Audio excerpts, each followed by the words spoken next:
welcome to the Brew Crew Review Podcast, the show by fans for fans of your Milwaukee Brewers.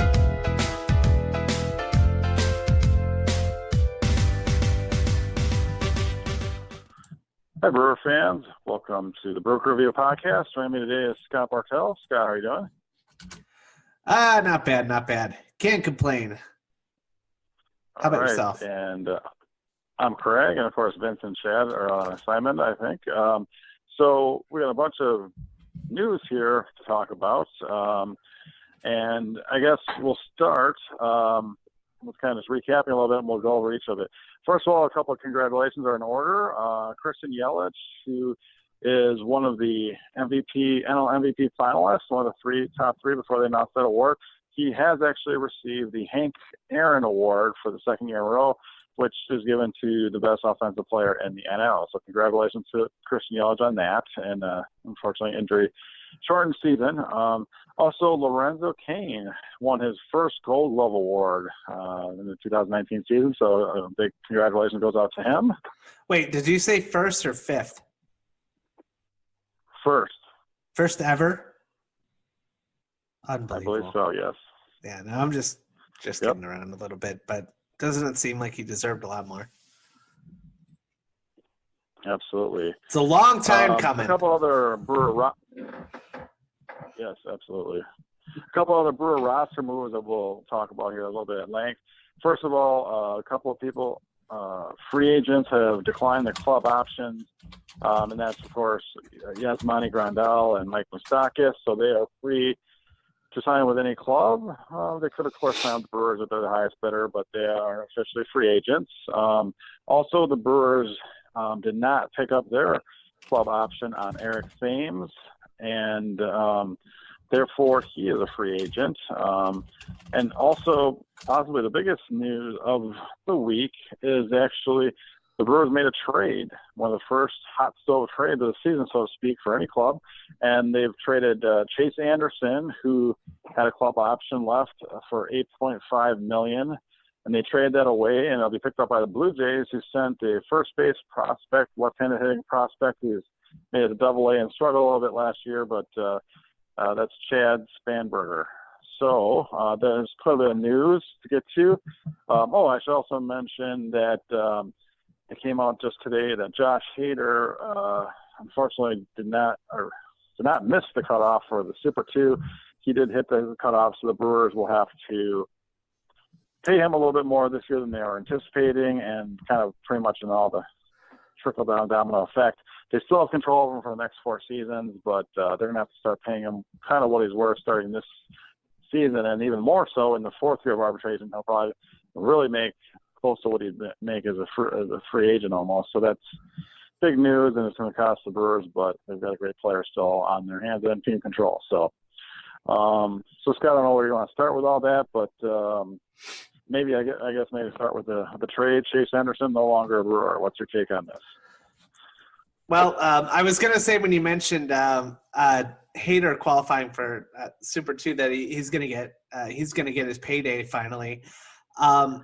You said unfortunately for the Brewers organization, and I guess maybe a little bit for Brewer fans, but very, very fortunately for Josh Hader, because he's probably going to make 5 times what he was going to. So at least next year. So that's definitely good for him. As far as the Chase Anderson trade, I think this kind of reminds me a little bit of maybe when we traded Adam Lind really, really early in November. It was just basically just looking at it and saying Chase Anderson is not worth whatever, I forget what it was, but it's like, I don't know, $8.5 million, something like that. He's just not worth that for this team, and so if you can get anything for him, I think they were going to decline the option anyway, and if they weren't going to, or you may as well basically just get anything for him, and we got basically anything for him. We got very little return, unfortunately, but Chad Spanberger is a first baseman, and he's a prospect, and he's not going to be able to help us this year, but is something to, I guess, keep an eye on. But he's not like a blue chipper by any means. Oh, and also part of the kind of more minor news was that the Brewers also did not tender a contract. They non-tendered Corey Spangenberg, who was a utility player, left-handed batter for the Brewers, so kind of filled in fairly admirably even as a backup shortstop this season. He is being non-tendered, so he's no longer a Brewer. And like you said, first baseman prospect Chad Spanberger is. So out with Spangenberg, in with Spanberger.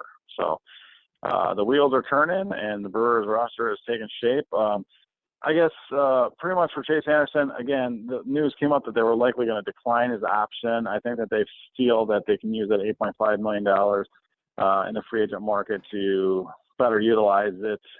Chase was an admirable member of the rotation for a number of years since the Brewers did acquire him from the Diamondbacks, and he's a really good guy.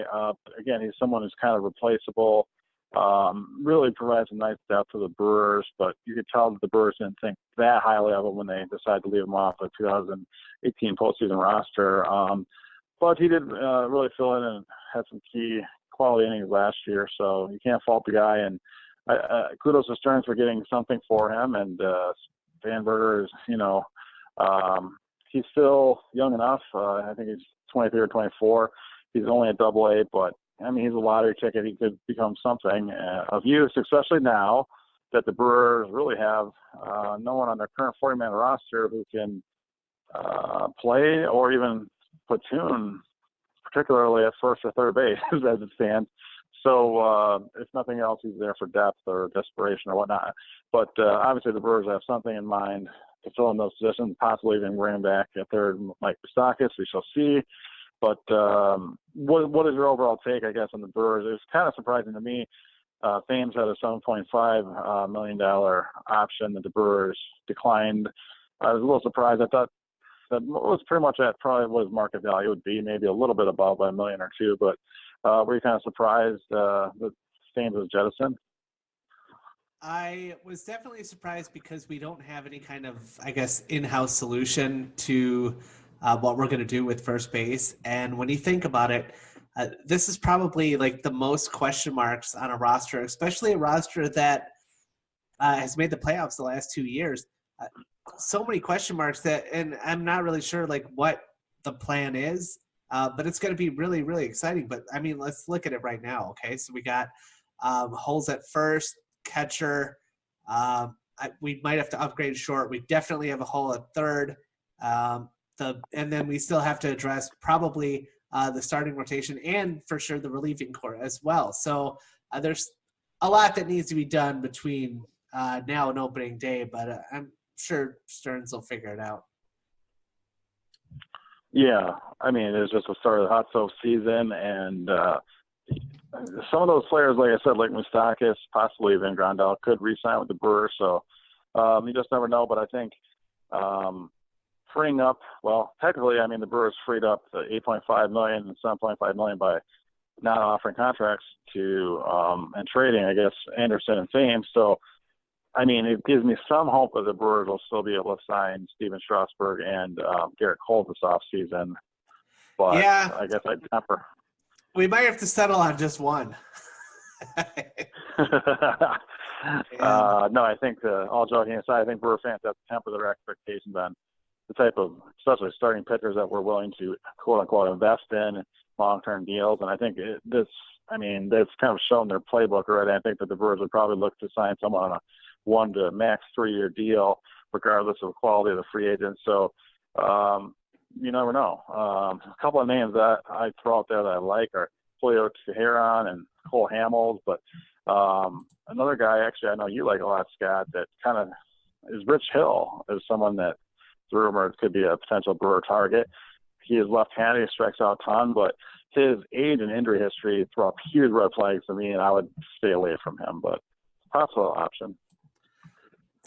Yeah, I just have a feeling that, like, when you look at, like, the Chase Anderson move and when you look at the Thames move and thinking of all this salary that we're freeing up, I was actually talking with you about this the other day, but let's not think that we're going to use this to, like, break the bank and sign, like, an ace, because I don't think that that's going to happen at all. In fact, we were struggling to figure out who were, like, the top 3 best starting pitchers that the Brewers have ever signed. Like, and we were coming up with like Suppan and Loesch and Garza. I think I threw Glenn and Rush in the mix. Like, it's pretty rough. So whoever, if we did sign either one of them, it would be like easily better than any of the other free agent starters combined. So I wouldn't get too excited about that, but I guess you never know.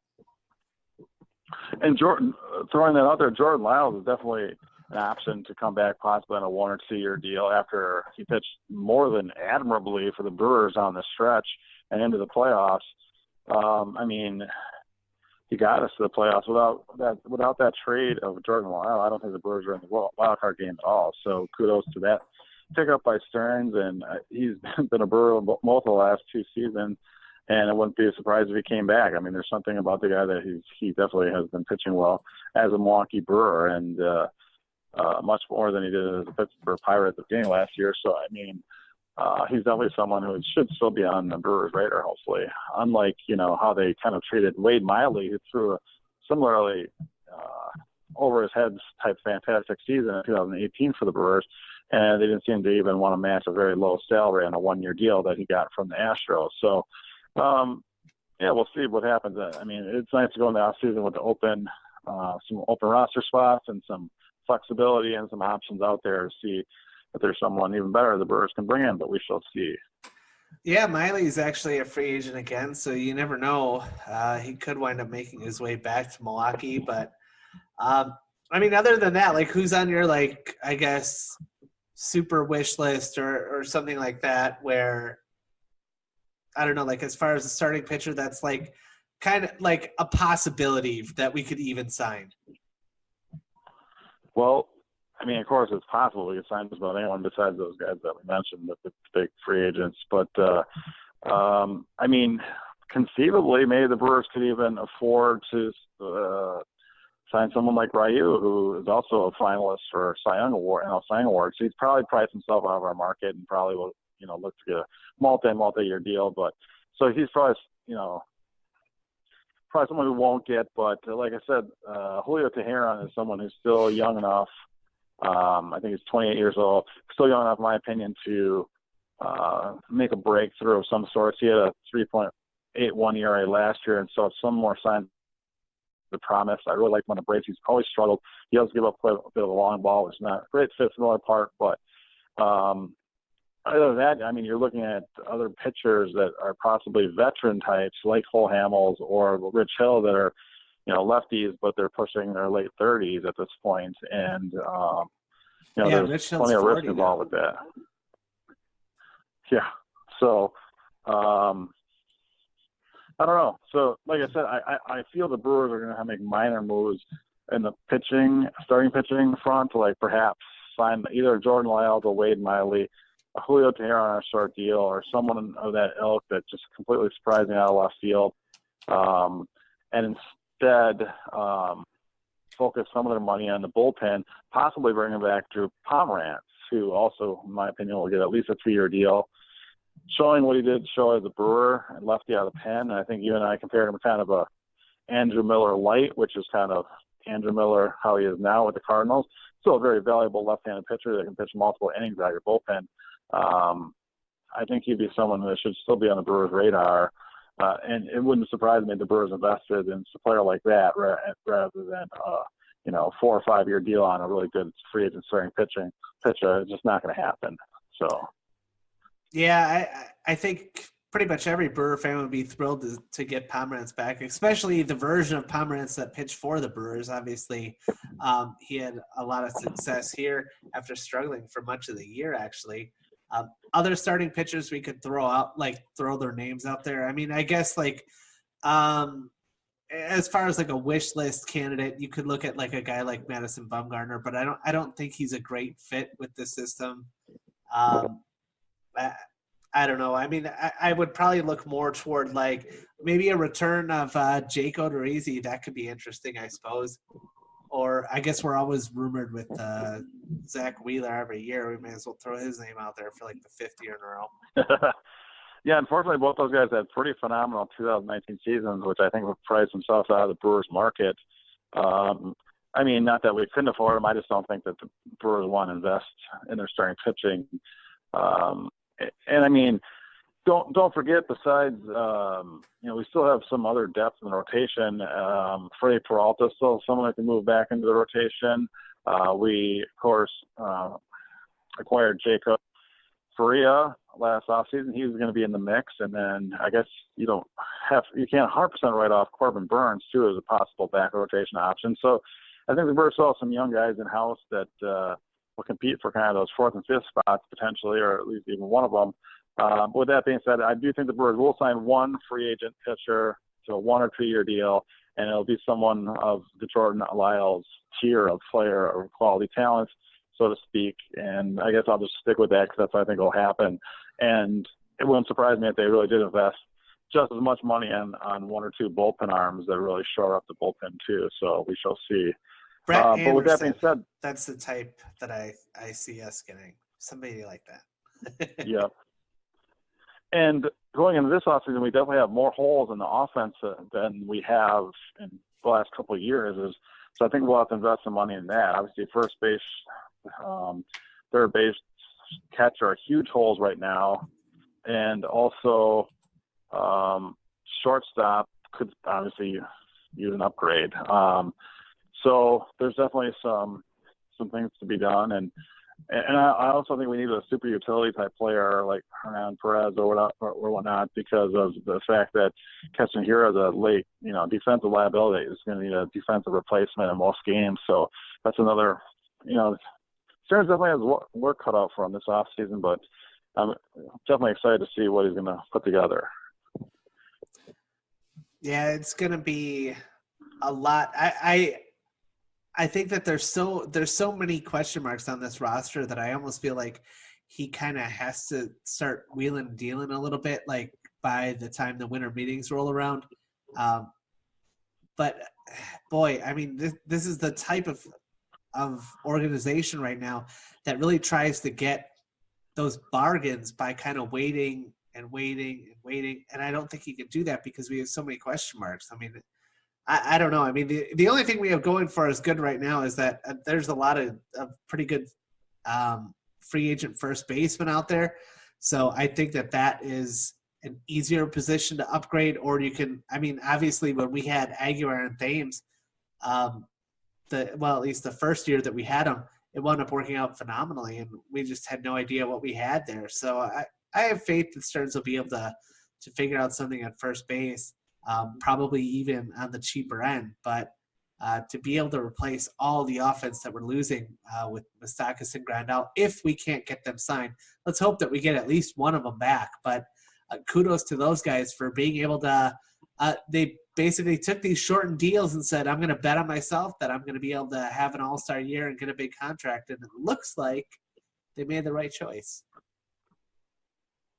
Yeah, absolutely. And that's another – the Brewers, I don't want to say they got lucky, but to sign 2 pretty quality bats at the end of the offseason to 1-year deals like they were able to do with Moustakas, and especially with Grandal, which completely came out of left field, so to speak, was shocking, and also turned out to be a huge key to the Brewers being a playoff team for the second year, because without those guys, we get nowhere near the playoffs. So now the possibility is that we're going to be without those guys. I mean, we're definitely having some work cut out for us, but I agree with what you said. The Stearns teams are going to like lay in the weeds and wait for the bargains and wait for all the other teams to make their offer, and then see which guys are still in their market, so to speak. And I like the strategy, because then late in the off season, if there's still someone out there that no one else has jumped on, you can kind of approach them with a short-term deal at a higher annual average salary, and then you take away all the risk, basically.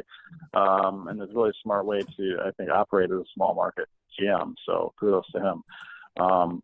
So I guess talking about one other thing I guess I didn't mention at the beginning, I'm sure you've seen it, Scott, but supposedly there was a leak of the Brewers' new logo that's supposed to be coming out for the 2020 season. They're calling it their 50th season. It's actually a 51st season, but they're rebranding their logo, and this is kind of unconfirmed, but supposedly it looks very much like they're bringing back the ball and glove logo with a little bit of different color scheme. And I don't know, what do you think of the logo that you've seen, and what are your thoughts? Are you surprised at all by this? I am kind of surprised because I think that part of the allure of the ball and glove logo is like the nostalgic factor, and I think that nostalgia kind of loses some of its luster when it's out there every day. So I kind of always liked it that it was something that we'd bring back as like the Friday or the Sunday uniform kind of a thing.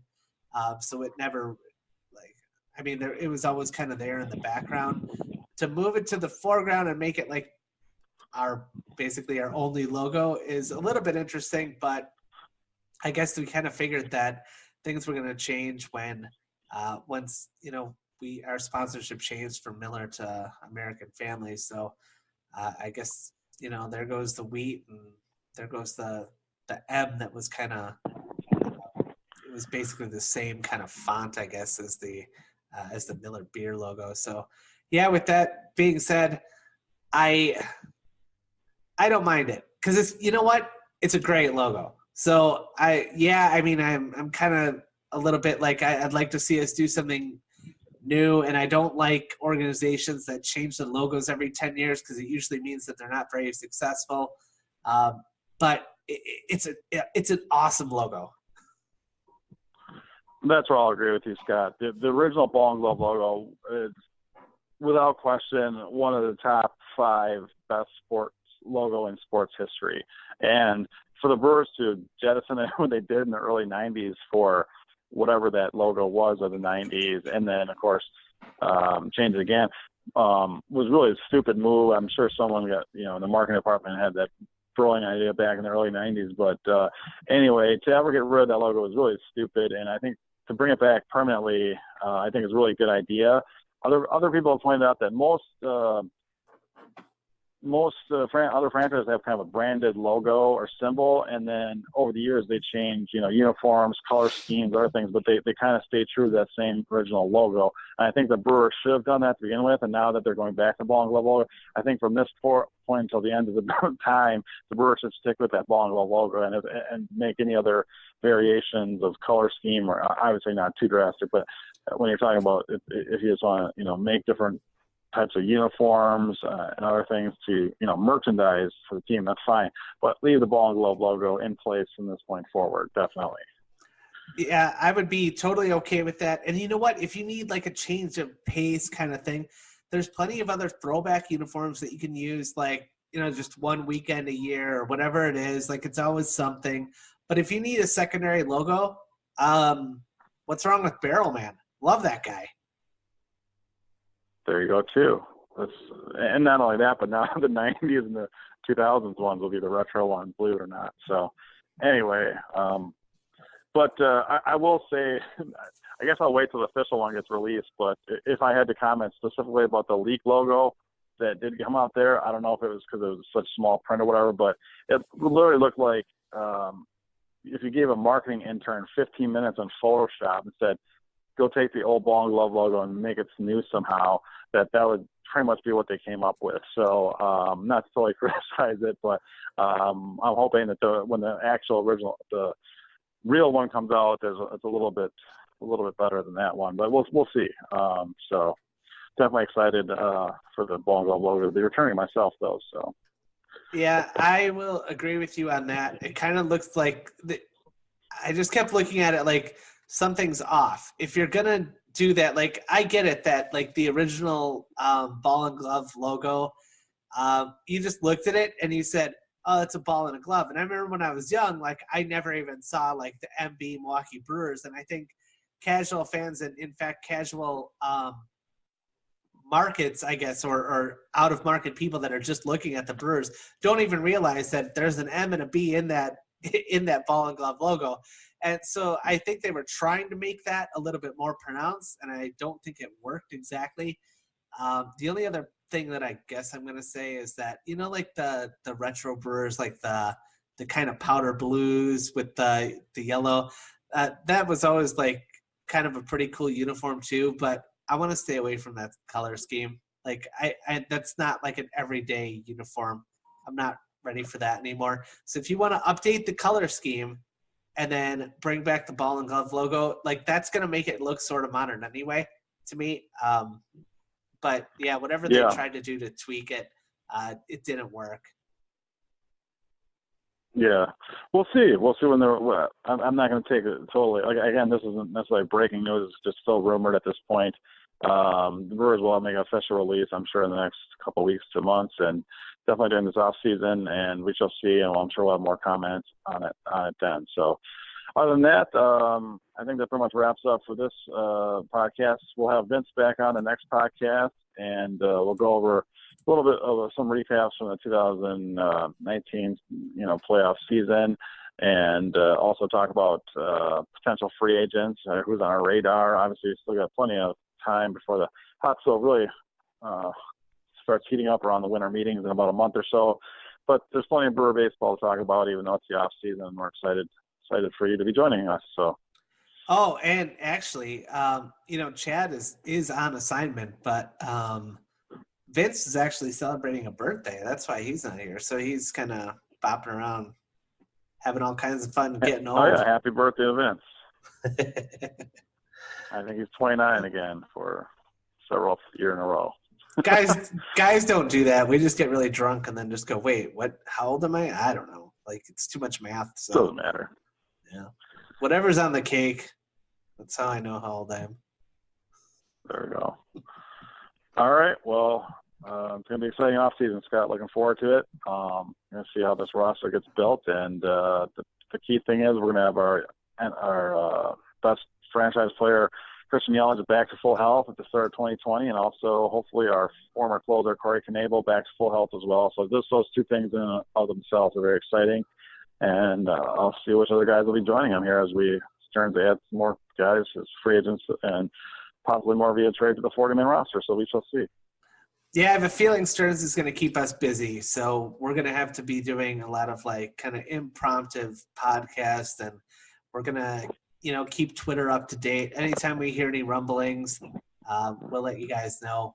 We do also obviously have an inside source in Tom Carter at the Milwaukee Brewers, among others, but he's the main guy. So, I think that's going to help us. He didn't mention that if you keep using his name, that he might actually get let go. So we might have to come up with another source at some point. We'll see.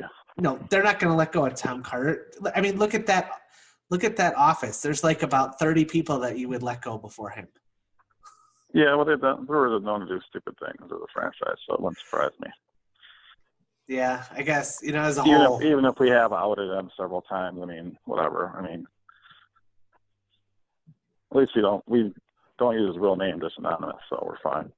If we would have given him a better nickname, I guess, other than just Tom Carter. We had the glue.